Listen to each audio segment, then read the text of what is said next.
Gospod, k komu naj gremo? Besede večnega življenja imaš.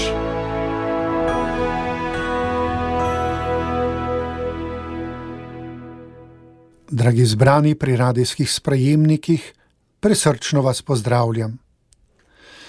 Za nami je praznovanje praznika Svete Trojice prejšnjo nedeljo in nato praznika Svetega rešnega telesa v četrtek, danes pa se po kar nekaj mesecih postnega in velikonočnega časa spet vračamo k nedeljam med letom, ki nas bodo počasi vodile proti ponovnemu začetku adventnega časa. A do tja je še nekaj mesecev. Tako se tudi v bogoslužnem letu menjavajo bolj ali manj močni časi, podobno kakor se dogaja tudi sicer v življenju in prav tako v naravi. Čas med letom postopoma utrjuje, kar se je v bolj intenzivnih časih v nas poglobilo. Zato to ni manj pomemben čas, ampak čas rasti in utrjevanja, pa tudi počitka. Nedeljska Božja beseda nas bo vsakič spomnila, kakšnega pomembnega vidika našega življenja izvire, torej iz odnosa z Bogom ter z brati in sestrami. Današnji evangeljski odlomek nas najprej spomni, ko je Jezus nekoč na samem molil. Pomenljiv začetek. Vse se prične z molitvijo.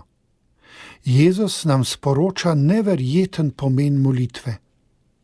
Prav zato ne le govori o molitvi, ampak tudi pokaže, kako naj molimo. Pokazal nam je, kako se noč prečuje v molitvi in nas naučil moliti Oče naš. Ob tem Jezusovem poudarku na molitvi se sprašujem, zakaj potem toliki nimajo časa moliti? Nekateri niti 10 minut na dan ne. Tudi sam čutim kdaj skušnjavo, da bi manj molil. To je velika hudičeva prevara. Uspe mu, da nam dopove, da za molitev ni časa, ali da ni pomembna, da bi bila celo izguba časa. To je njegov velik uspeh in naš velik poraz. Nato namreč plaz plitvine in brezbožnosti polzi naprej navzdol brez večjih ovir tudi na drugih področjih. Če je ljudem tako težko moliti, je to tudi zato, ker hudobni duh stori vse, da nam bi jo otežil. Zatorej ni slučaj, da je Jezus pogosto molil tako, da so učenci za to vedeli in ga celo mogli opazovati. Evangelij nato nadaljuje s prikazom, kako Jezus po molitvi opravi mini raziskavo javnega mnenja. Kaj pravijo ljudje, kdo sem? In nato, kaj pa vi pravite, kdo sem? Peter odgovori, Božji maziljenec. Ko po Petrovem odgovoru Jezus zazna, da so učenci vsaj zaslutili, kdo dejansko je, se jim želi še globlje odkriti. Pove jim o svoji poti, ki je pred njim, in da je to pot odrešenja ljudi. Sin človekov mora veliko pretrpeti, starešine ljudstva, veliki duhovniki in pismuki ga bodo zavrgli in umorili in tretji dan bo vstal, jim je rekel. In to pot želi prehoditi sinodalno, skupaj s svojimi učenci.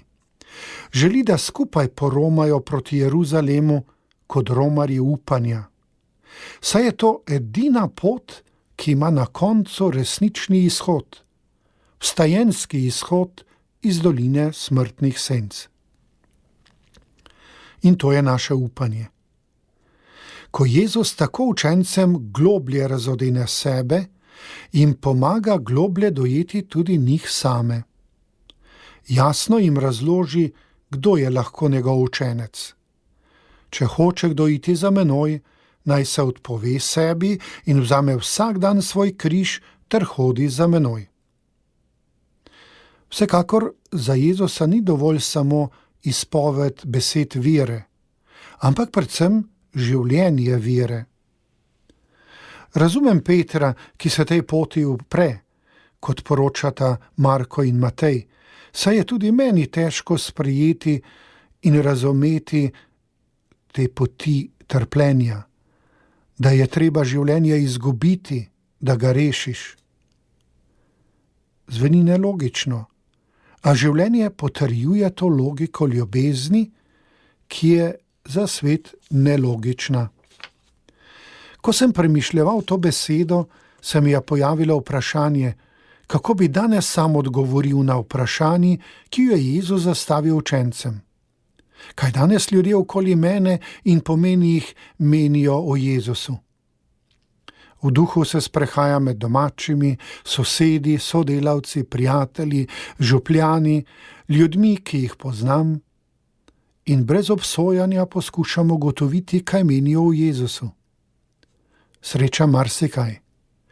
Vse od popolnega sprejemanja Božjega Sina v veri, preko izbirnih kristjanov, ki vzamejo, kar jim trenutno paše, zavračajo pa, kar je za njih nesprejemljivo, do posmehovanja in zavračanja pravljic o Jezusu, ki niso več primerne za ta čas, kar pripelje do verske brezbrižnosti. Najde pa se tudi kakšen, ki je sovražno razpoložen do vsega, kar je v zvezi z Jezusom Kristusom in cerkvijo. Zato se ustavim pri sebi in poskušam iskreno preveriti, zakaj mislim o Jezusu, kaj čutim do njega, kaj mi resnično pomeni. Z menoj pa lahko tako stori tudi vsak izmed vas, ki me poslušate. Sem in si želim biti njegov učenec in hoditi za njim? Načelno seveda, da. A Jezus je postavil 3 temeljna nerazpoznavne znake svojega učenca. Odpoved sebi. Nisem jaz središče sveta, ampak drugi, pisano z veliko in pisano z malo. To je proti egoizmu. Življenje mi je darovano, da služim, da sem dar. Ja, priznam, včasih mi gre težko. Sebe vzeti iz središča ni enostavno. Drugi razpoznavni znak: Jezusov učenec vzame vsak dan svoj križ.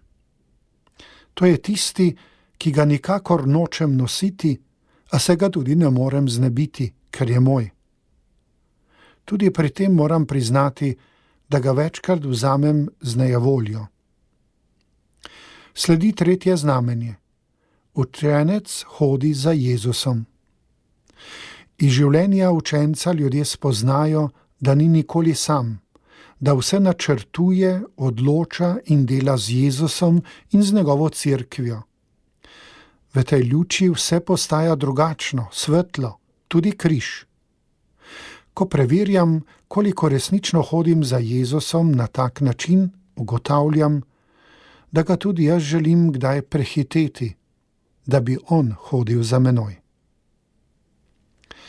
Ta teden bo še pestro, dragi poslušalci, če bomo ohranjali živo zavedanje, ki nam ga je sprožil evangelij. Po Pavlovo to vodi v enost. Ni ne Juda, ne Grka, ni ne sužnja, ne svobodnega, ni moškega, ne ženske, kajti vsi ste eden v Jezusu Kristusu. Amen.